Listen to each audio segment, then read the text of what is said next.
I feel sorry for the minister's wife. Don't be ridiculous. Ever since that damn woman washed up in these shores, she's been nothing but trouble. Mr. McNeil and Mrs. McNeil, this is Fionn.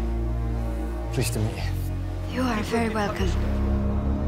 The Lord has sent you to my house because it is my way to the light. The greater the sinner, the harder the work. And you are a sinner.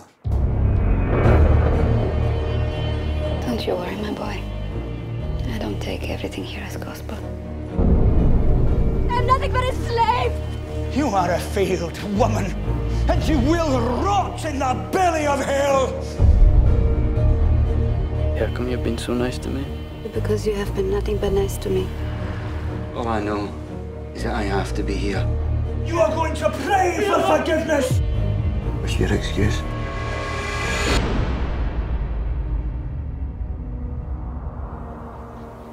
Read it to me. I would spread the cloth under your feet. But I, being poor, have only my dreams. Tread softly, because you tread on my dreams.